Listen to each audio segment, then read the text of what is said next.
Ar y dechrau roedd e jyst yn foundation a tipyn bach o mascara, a nawr fi ddim yn gallu mynd allan heb fel full face of make-up.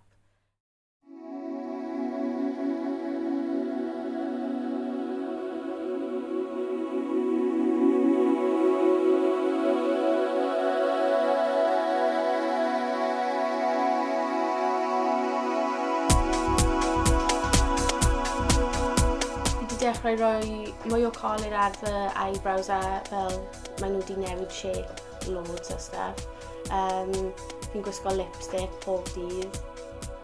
Rwy fi wedi dechrau gwisgo colir yn blwyddyn 8 achos roedd gyd o ffrindiau fi wedi dechrau a roedd wedi rhoi fi mwy o hyder.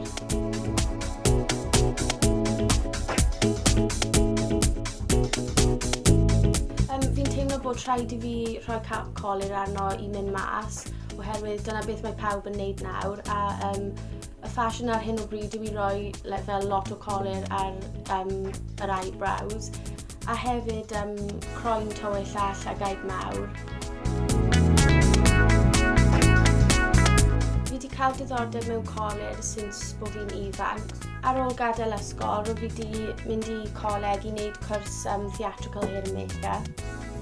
Yn y dyfodol, byddai'n considero cael Botox a teeth whitening hefyd. Mae pethau mwy extreme ar gael fel ti'n gallu cael fel dimples rhoi mewn a tattooed eyeliner a fillers a stuff, ond byddwn ni ddim yn considero mynd mor bell a hynna. Fi'n gwario tua 20 to 30 pint y mis ar colir a moisturiser a stuff fel hynna, ond mae'n gallu bod yn mwy os fi'n mynd allan mwy.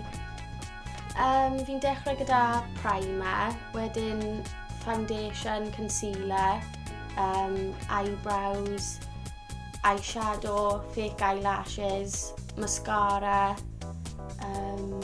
eyeliner, wedyn highlighter a bronzer a fi'n